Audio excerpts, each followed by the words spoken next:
palavra do Senhor em 2 Coríntios, capítulo 8.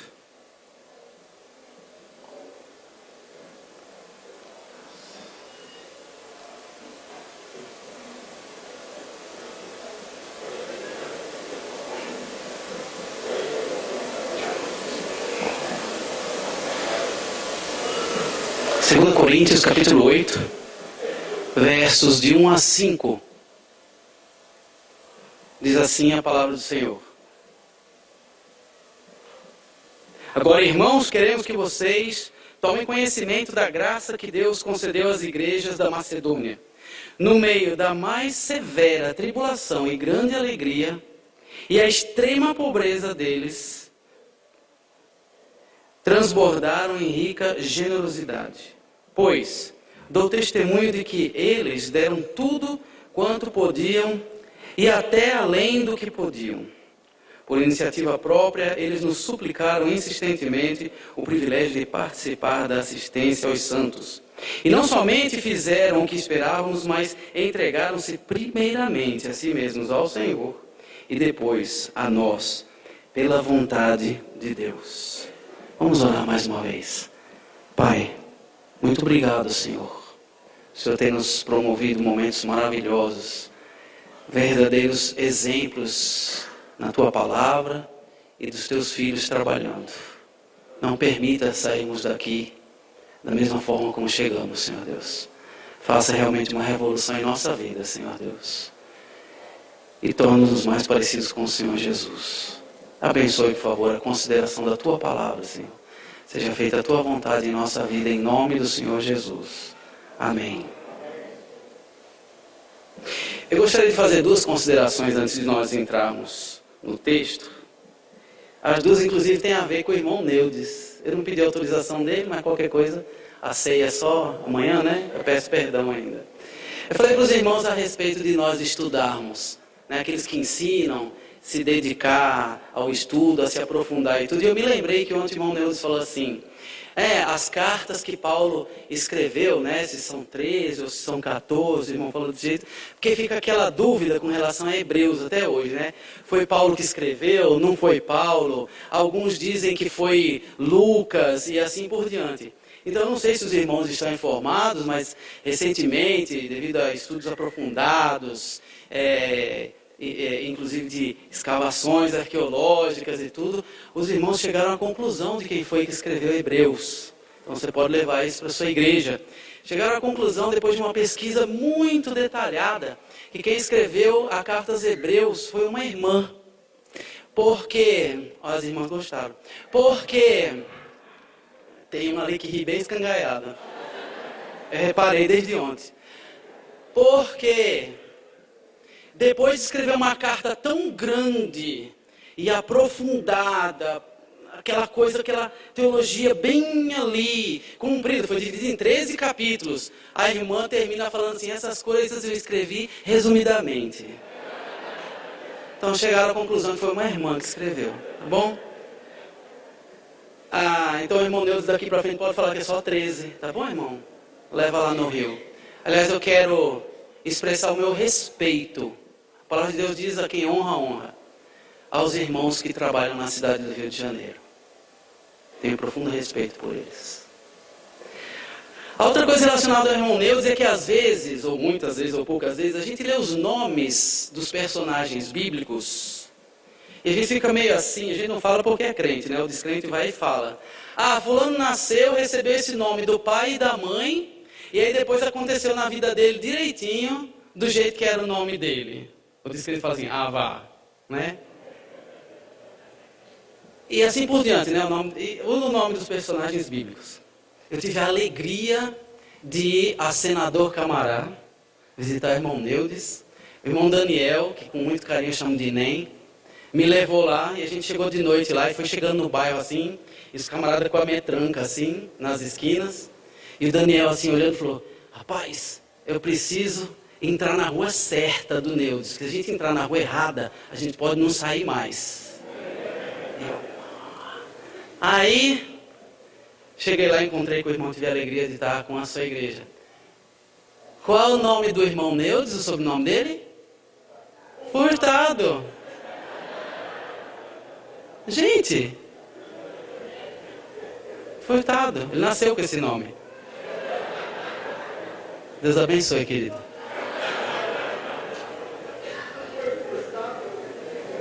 Ele foi para o lugar certo. Ninguém mexe com ele, não. 2 Coríntios, capítulo 8, de 1 a 5, faz parte de um trecho maior, que vai dar o entendimento disso, que começa lá em 2 Coríntios, capítulo 7, do verso 13, e vai até o capítulo 9 todinho. Não se desespere, nós não vamos ler, porque eu sei que vocês estão no fim da linha já. Mas Paulo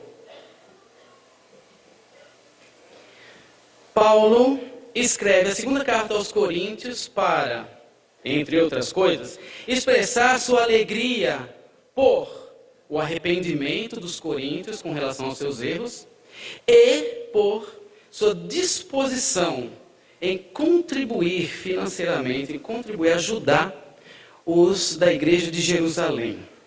E aí ele envia Tito e mais 2, cujos nomes não nos são revelados, para participarem desse acontecimento, e ele estimula os coríntios a permanecerem firmes em seu propósito de ajudar. Para dar esse estímulo, ele cita assim o exemplo dos macedônios. E vamos ver princípios valiosos nesse exemplo dos macedônios para a nossa vida. 2 Coríntios 8, de 1 a 5, nós temos o exemplo dos macedônios, que fica sendo um paradigma, algo para nós olharmos e falarmos, a palavra de Deus diz que é assim, então é assim. Valores bíblicos para a nossa vida.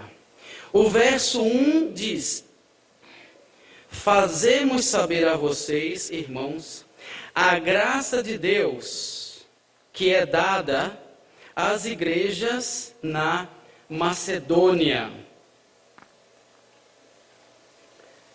Deus deu uma graça à igreja da Macedônia.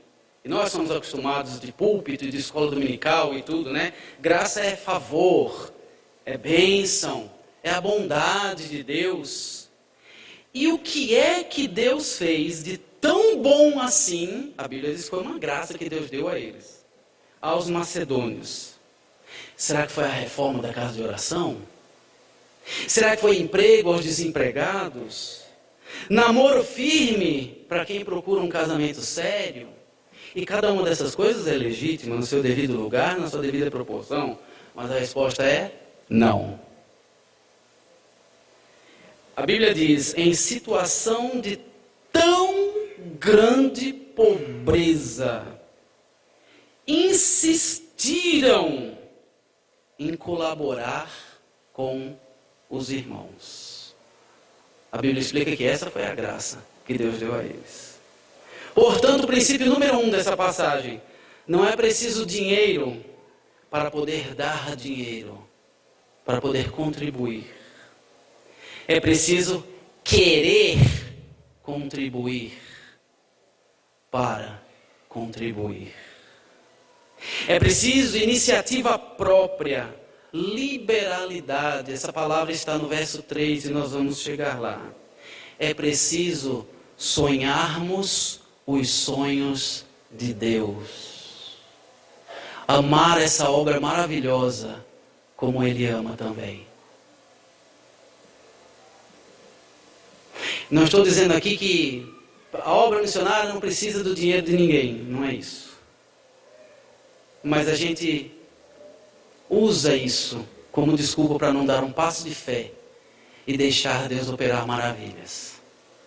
O verso 2 diz: porque em muita prova de aflição, a abundância da alegria deles e a pobreza profunda deles abundou para a riqueza da generosidade deles. O que será que tudo isso está nos dizendo? Em primeiro lugar, está nos dizendo que eles são ricamente generosos. Generosidade é mão aberta. É não medir esforços. É dar mais do que necessário. Fulano é generoso. É dar sem medida. Se generosidade já significa isso, o que é que significa então uma rica generosidade? Significa tudo isso multiplicado por 2, por 3, por 4. Era isso que os macedônios eram. O que abundou na vida deles para que isso pudesse acontecer? O versículo explica. O versículo diz que uma soma de duas coisas abundou na vida deles para que eles fossem ricamente generosos. Muita alegria e profunda pobreza. Está no versículo. Muita alegria e profunda pobreza. É possível muita alegria e profunda pobreza andarem juntos? A igreja de hoje diz não. Temos que garantir o bem-estar e o conforto mínimo da nossa família.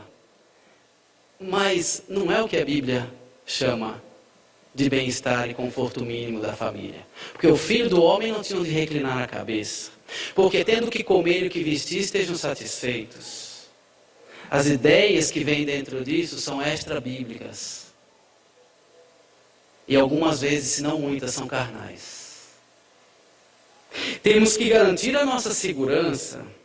Temos que acompanhar em nossa vida pessoal a tecnologia. Por isso que tirar 2 xerox para investir na vida de crianças é muito caro. Mas aí a gente vai e troca um celular de R$800 que está funcionando direitinho por um de 1.500. Temos que procurar incessantemente melhores empregos para bancarmos tudo isso que eu acabei de falar. No mundo aí fora, quando alguém diz assim, fulano se deu bem na vida, o que é que significa isso? Bolsa cheio de dinheiro. Fez um bom colégio, arrumou um bom emprego e está tranquilo financeiramente. Aí fora. Se for no Nordeste, quantos nordestinos aqui? A maioria. Se for no Nordeste, fulano se deu bem na vida, conseguiu tudo isso e ainda tem uma mulher bonita. Mas isso é daquele portão para fora. Qual de nós abre a boca para dizer, fulano se deu bem na vida, nunca deixou os caminhos do Senhor, ensinou seus filhos no caminho, procurou a vida toda ser um bom cônjuge, procurou servir a Deus fielmente, fulano se deu bem na vida. Quantos de nós tem medo que um filho nosso venha se tornar missionário? Quantos de nós faz de tudo para dar bons estudos e um status a seu filho, mas não para ter o cultinho doméstico diariamente? 1 João, capítulo 1, ele fala que o verbo da vida andou entre nós, nós o vimos, nós o ouvimos, nós o tocamos. Ele está fazendo isso porque ali na Ásia Menor, os gnósticos estavam ensinando que era impossível o Deus Todo-Poderoso se encarnar. Então ele vai e dá 1 João. E quando ele termina de falar essas verdades simples, mas maravilhosas, porque a Bíblia é assim, ela é simples e é maravilhosa. Ele fala, eu escrevi isso para vocês, para que a alegria de vocês seja completa. Eu digo amém ao que o irmão falou aqui agora há pouco.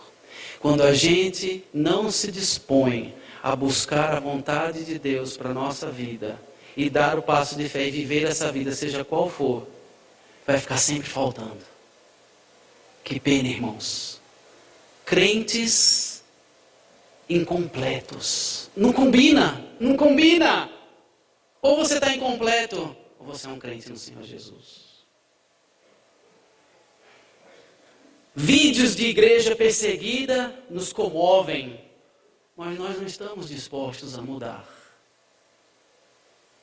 Mas talvez o segredo dessas igrejas da Macedônia esteja na condição, no ambiente propício em que toda essa condição se encontra. Então vamos examinar qual era a situação. A Bíblia diz: muita prova de aflição. O ambiente que proporcionava eles serem tão fiéis, muita prova de aflição. A gente é feito de um materialzinho ruim, né? Essa velha natureza dentro de nós é um negócio triste. E se a gente começa a folgar muito na nossa vida, é tão fácil a gente começar a falar: Deus, fica aí que eu vivo minha vida sem o Senhor. E o ambiente que proporcionava os macedônios serem exemplos, citado por Paulo, era muita prova de aflição.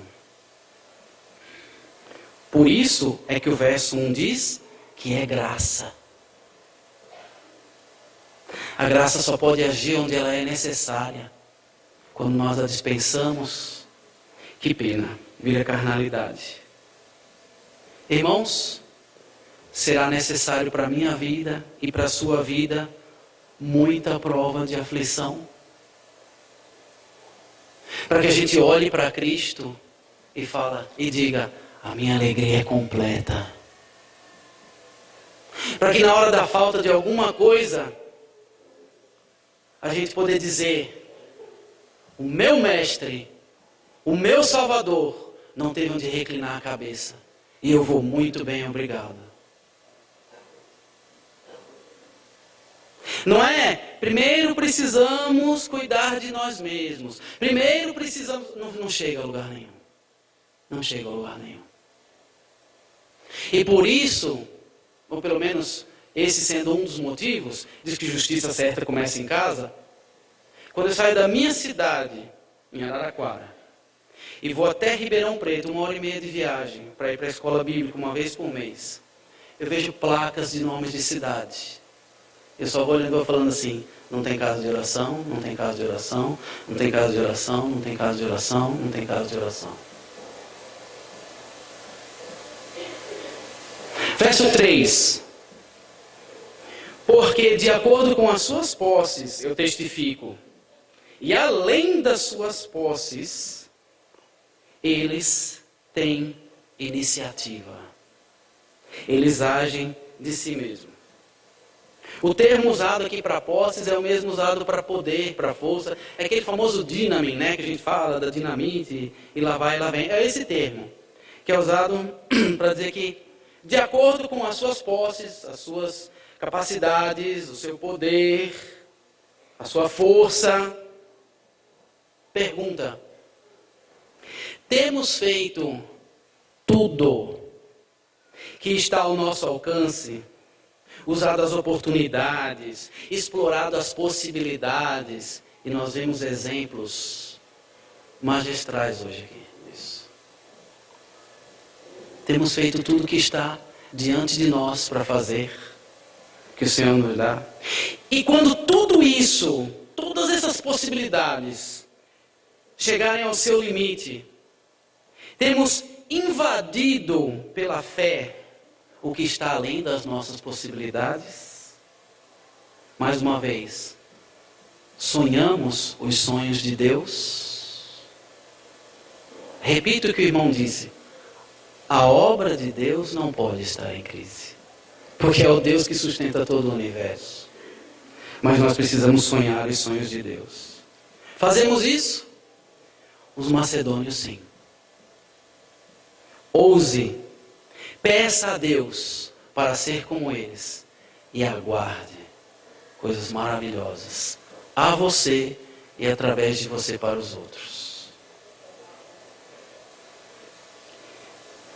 Paulo diz: eu testifico, eu testemunho de que eles agiram de acordo com suas posses, com suas forças, com suas capacidades, e além disso, eu testifico, o que eles fizeram foi visível aos olhos das pessoas. Mas que triste, né? Quando, como o irmão Neudes falou, a igreja vai e faz um muro para alguém, a vizinha fala, igreja? Igreja não dá nada para ninguém. Jesus deu a vida na cruz e igreja não dá nada para ninguém. Sabe quem vai mudar isso, irmãos? Eu, você. A gente arregaça a manga, a gente ora ao Senhor e fala, Senhor, mude, use-me, dê-me a tua visão, o teu sonho. E a gente faz esse quadro virar. E aí, a última palavra, né? Que aparece no verso 3, diz que, bom, pelo menos aqui para mim, no texto original, de si próprios, por iniciativa própria, eles fizeram isso. Ninguém precisou cutucar, porque o amor de Cristo nos constrange. Não dá para ficar passivo. A fórmula é mais ou menos assim: iniciativa, mais vontade de fazer. Agora entendamos o que é vontade de fazer. Assim, eu queria, né? Não deu. Iniciativa, mais vontade de fazer. E vontade de fazer inclui perseverança, que nós podemos ter em Cristo. Querer de verdade. O reino de Deus em primeiro lugar. E deixa que Ele cuide das outras coisas. Fé, obediência, humildade. Então, iniciativa, os macedônios tiveram. Mais vontade gera um agir conforme as nossas forças e além das nossas forças. São padrões estabelecidos pela palavra de Deus. Verso 4. Que por meio de muitos pedidos, implorando a nós a graça e a participação, que é a mesma palavra para...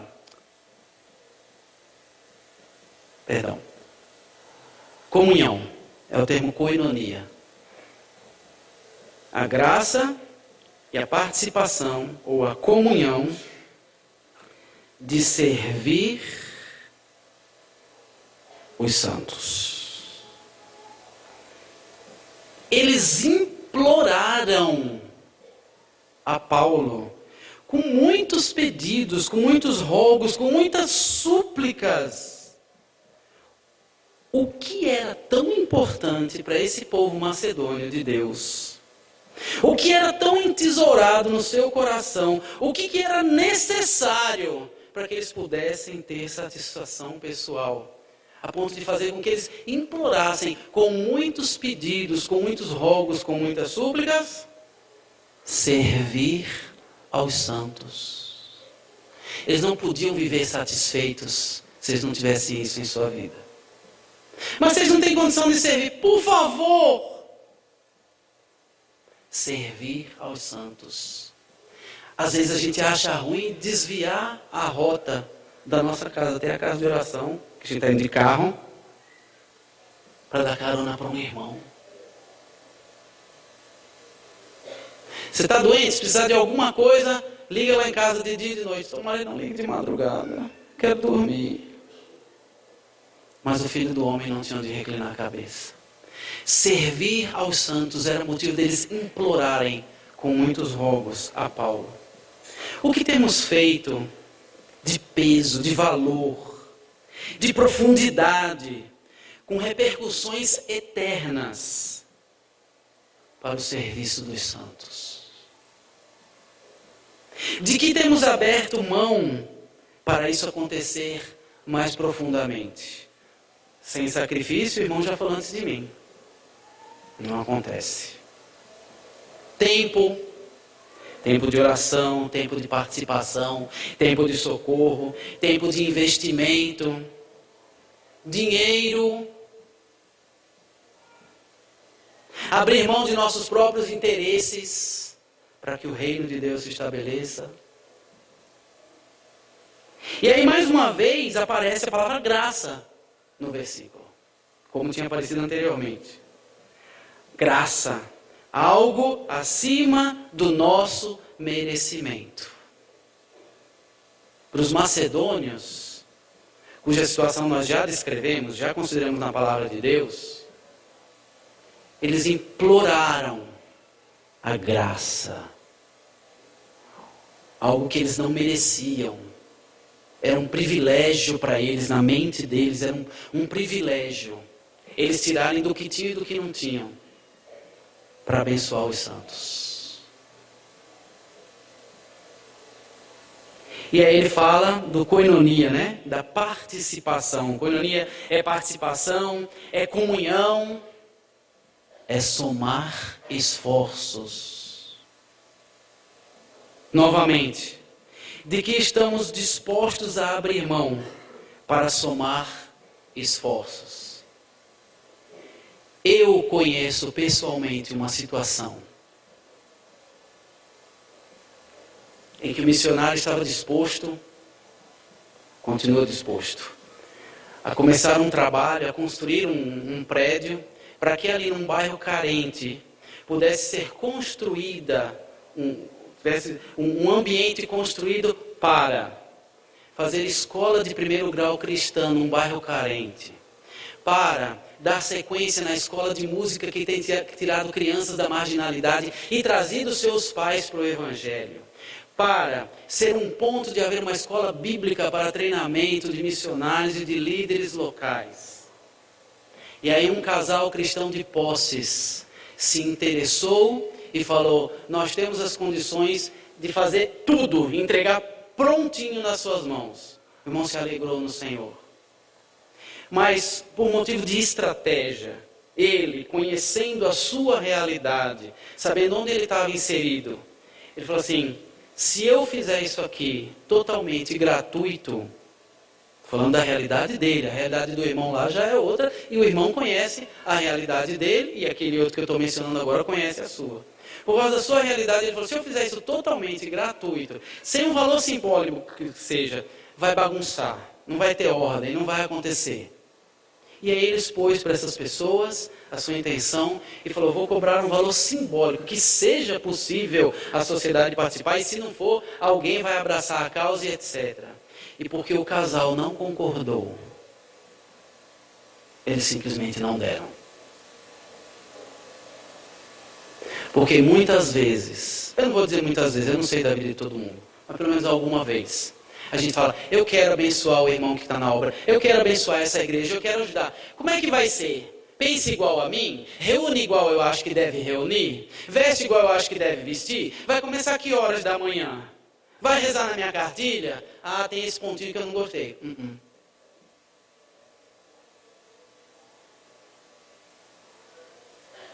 E depois nós vamos responder no tribunal de Cristo.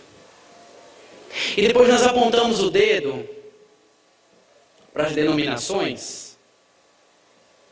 E como eu disse, dessa cidade onde eu saio para outra, com certeza lá vai ter alguma delas.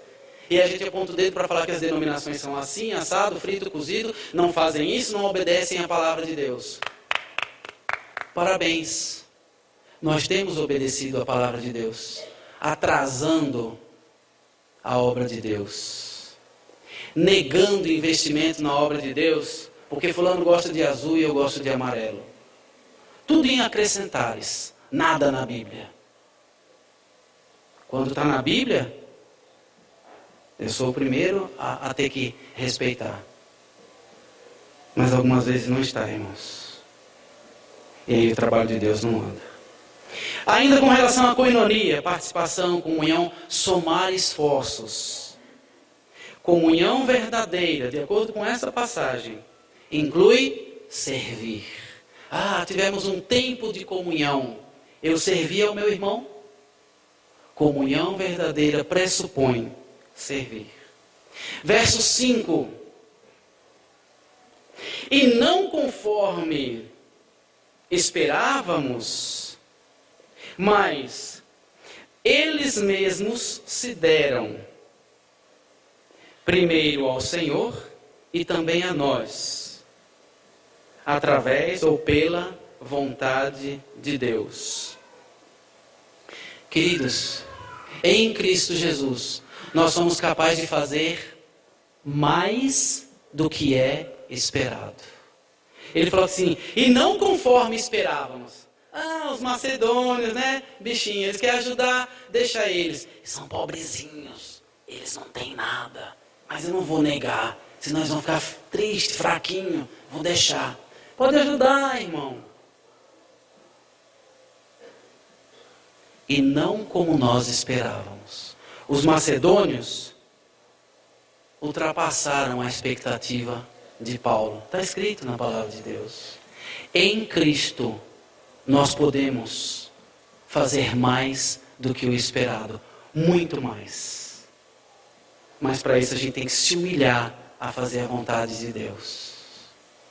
E não, como mais uma vez o irmão falou, nos acharmos donos de igrejas, de situações, de vidas de pessoas que nós vamos ajudar. Fazer mais que o esperado. Será que os macedônios falaram assim, o pessoal de Jerusalém está precisando de dinheiro, a igreja, mas qual é a situação deles? Como é a casa onde eles moram? Eles vão usar esse dinheiro com o quê? Estou pensando se eu ajudo ou não. Será que eles precisam mesmo? Outra coisa, o que temos esperado, o que queremos de fato ver acontecer? Em que está a nossa esperança? As igrejas lá dos primeiros séculos, o relato diz que as pessoas iam tirando suas joias na salva, onde passa para pegar as ofertas, elas iam tirando os seus relógios. Elas falavam assim, Cristo vai voltar, não preciso de nada disso. Elas se enganaram. Mas foram recebidos com honra no céu. Essas pessoas não estão envergonhadas porque elas se enganaram. Bendito engano. Nós, Cristo vai voltar. Daqui a pouquinho ele está aí.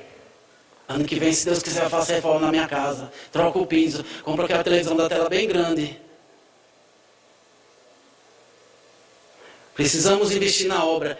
Esse piso da casa de oração já faz uns anos que a gente não troca, né? O que o visitante vai achar? E o Filho do Homem, que não tinha onde reclinar a cabeça, mudou o mundo. Onde realmente está a nossa esperança? Onde realmente está a nossa esperança? Quais são os nossos valores? E aí Paulo fala que eles se deram. Dar-se, doar-se, abrir mão, perder para ganhar de verdade, o que nunca mais será tirado. E aí vem a condição sem a qual não acontece. O fundamental, o fundamento, a base sem a qual não é possível. Dar-se primeiramente a Deus. Eles se deram acima da nossa expectativa. Primeiramente a Deus. Paulo, está falando de ajudar a igreja necessitada de Jerusalém. O que isso tem? Você não misturou o assunto, não? Esse negócio de entregar a Deus não era no próximo capítulo? Não. É por isso que eles fizeram o que estava acima da expectativa. Porque eles se entregaram primeiramente a Deus.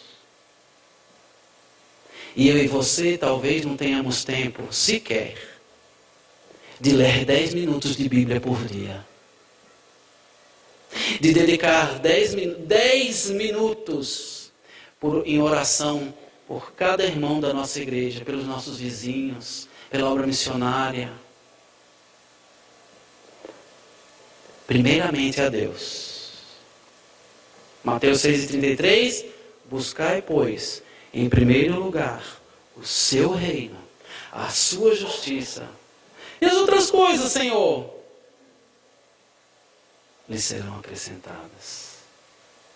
O que a gente faz?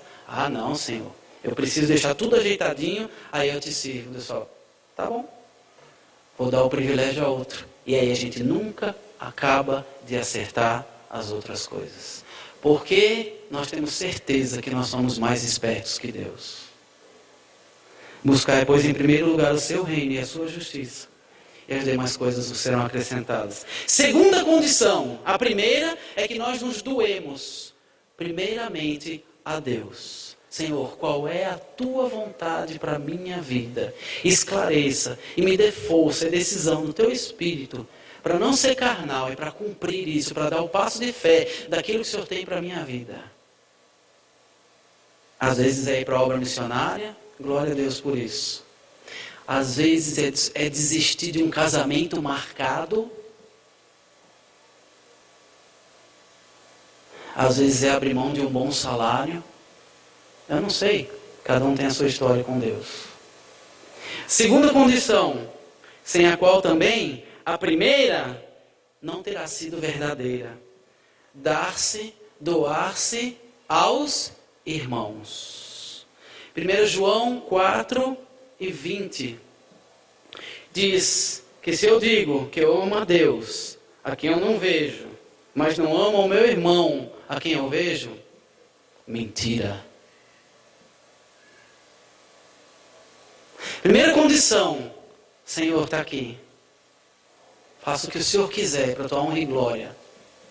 A segunda condição confirma que a primeira foi verdadeira. Eu me entrego pelo meu irmão. Os macedônios se deram primeiramente a Deus, e Paulo diz, e também, e depois, e em seguida, a nós. Sem a primeira, impossível. Sem a segunda, é mentira que você fez a primeira. E aí ele termina falando, através da vontade de Deus, pela vontade de Deus. Por quê? Essa é a vontade dele.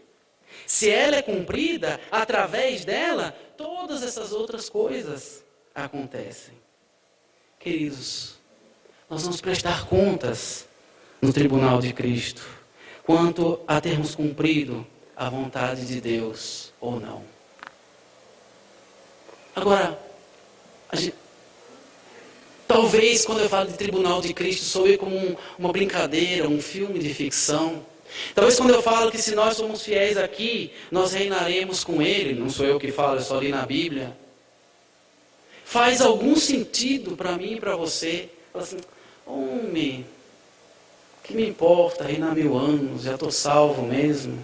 Eu preciso te avisar que a hora que nós fecharmos os olhos aqui e abrirmos lá, o primeiro arrependimento vai ser esse. Essa historinha de, eu já estou salvo. Eu posso não ser um crentão igual o Neudes, mas também não sou um crentinho igual ele é. Eu estou ali no meio. Qual é o termo no dicionário mesmo que define quem está no meio? Medíocre. Você gosta disso? E aí nos afastaremos envergonhados. Vale a pena nos agarrarmos a 50, 60, 70, 80 anos de vida aqui e satisfazermos os desejos da nossa carne e pagarmos o preço de não reinarmos com Ele, o privilégio, a honra, a alegria durante os 1000 anos, de não recebermos galardões no momento do tribunal de Cristo que terão repercussão eterna por causa de nada, de satisfações da carne, da velha natureza, de Satanás rir de nós na presença de Deus por causa da nossa tolice? Não. O que Mateus 3, verso 2, arrependam-se porque o reino dos céus está próximo, tem a ver conosco? Já mencionamos, 2 Timóteo 2,12, se perseverarmos com Ele igualmente reinaremos, se o negarmos, Ele também nos negará. E aí, o Senhor Deus traz o exemplo da igreja de Esmirna, em Apocalipse capítulo 3, e com isso nós vamos encerrar, lendo os versos 8, 10 e 11. E fica o conselho do Senhor Jesus Cristo a mim e a você. Apocalipse capítulo 3.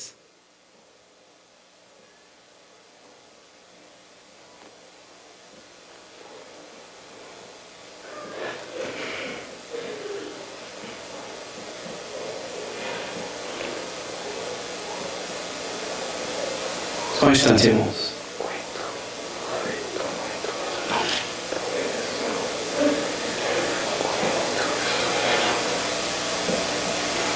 Perdão, eu falei que era a igreja Esmirna, Filadélfia. 3. Perdão? Sim, mas é no capítulo 3 realmente. Eu falei o nome da igreja errada. Muito bem. Apocalipse 3, verso 8, a carta à igreja Filadélfia. Filadélfia fala de amor fraternal. E é do que nós estamos tratando. 8. Conheça as suas obras. Eis que coloquei diante de você uma porta aberta que ninguém pode fechar. Sei que você tem pouca força, mas guardou a minha palavra e não negou o meu nome. Queridos, tem tantas formas de negar o nome de Deus. Verso 10. Visto que você guardou a minha palavra de exortação, ou seja, obedeceu. Exortação à perseverança. Eu também o guardarei da hora da aprovação que está para vir sobre todo o mundo, para pôr à prova os que habitam na terra. Verso 11, vem em breve. Retenha o que você tem, retenha, guarde, para que ninguém tome a sua coroa. Guardar, reter, ser fiel, perseverar. É o que vai fazer a diferença. Na minha vida, na sua vida, na minha igreja, na sua igreja, na minha cidade e na sua cidade. Deus abençoe, irmãos.